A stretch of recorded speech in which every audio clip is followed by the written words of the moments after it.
Biz onu taба алмаймыз. Қан бұзылмас үшін. Әр жағындағы атаны шеше алмаймыз. Себебі әйтектен мына балдар туды ғой, допустим, екеуі. Оның бер жағындағы ол тек шежір емес. Ол кезде ұру басы есебінде сіздер естігендерің бар ма, жоқ па? Мен кітаптан оқыдым оны. Ескі кітаптан. 7 атадан кейін басқа ұру болады.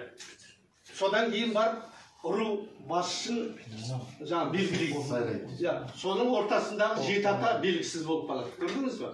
Оны тек сіз білуіңіз керек, өзіңіздің. Жаңағы мен айттым. 7 атадан кейін ғана белгілі. Сондықтан біздің жаңағы айтайық, тобыл, есіл деп жүргеніміз бер жағында. Ол белгісіз нәрсе. Ол мүмкін ортасында 7 ата басқа 7 ата. Өтіп кеткен шығар. 50-60 ата болуы мүмкін.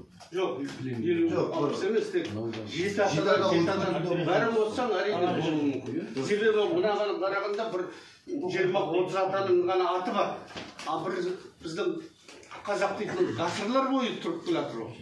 Оның ішіне 20 адамның ішіне кіргізе алмаймыз ғой. Сондықтан мына айтылуы дұрыс. 7 атадан кейін басқа ру аты. 7 атадан кейін басқа адамның аты. Турабис, сені 7 атадан кейін ұрпағың бір баланы белгілейді, ішіндегі батырын, или ел басқарған біреуді. Қазір сен болсаң, Турабис, ортасындағы 7 ата. Ол белгісіз болуы мүмкін. Біздің міндет қазір, осы соңғы 7 атаны, қазіргі балаңдан бастап, немерең болса, немереңнен бастап, 7 атаға дейін жеткізіп берсең, сол біздің міндетіміз. Мен сондай міндет алдым да, содан кейін өз ұрпағыма 7 атаны соңғысынан бастап, әр жағы беймәлім ол қандай екені. Кейгін де, шоста бәрі бір жерде де мынандай бір 100 адам, 200 адамнан бөлек-бөлек жүріп бір-біріне тимейді. Үштіктің құламасында. Біздер шағанның мына бетіне өтелмейміз, тек 3 өткіл бар, 3 өткіл. Алғанда өтелмейсің, қамыс теректен. Үштіктің өзіне шығады, тек 3 өткіл баяғы буравайлардың салып кеткен. Үштіктің ішінде 2-3 жаңағы құдықтар шыңырау құдық. Ертеректе біздің мына оймау совхозының рияздың қойшылары үштікке дейін отырған мына Союздың уақытында сояққа дейін көшіп жүрген. Мал жайлауға. Соларды көрсетіп, ана үлкен кісілер көргенімізді айтып отқаным. Содан жаңағы матайың, самың, сол үштіктің жағалауы, үштіктің бергі құлауы мына құлсарымен бейнеге шығатын жолдың үстік жағында. Соған көшіп қонып отырған. Оған көшіп қонуда қаншама ата-бабаларымыз, әруақ нелеріміз, үлкен кісілеріміз қалды, атақты. Қазір мына жазған. Бұланы жақын тұр ғой, көп кісілер.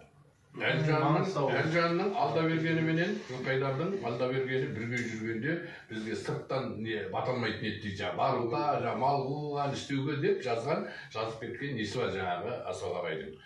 Сосын Бекберді ағайдың үлкен кісі күнделік қылып жазған несі, негізі сол жылқысы көп Әлжан болған. Әлжандардың Алабие, Алабие жылқылар дейді, Әлжандар. Сол мына Алатау, соның үстінде Қарақұдық, Соқырқұдық, Құсмұрын, Күндікті деген үлкен жерлер бар. Ана Алатау деген тау биік тау емес та, бірақ шатқалдар, бұл жерде өтелмейтін шатқалдың жерлер ғой. Соның ойында үлкен қара көне мұнылар бар. Сосын ана құламасында тойының орындары бар. Баяғы не болғасын қашқын болады, не болады, көз-көзін әрмеған көдеттері сондайдан қашып, мына Бекет атаның басына барып көрсеңдер андай шатқалдар бар ғой, көз алған.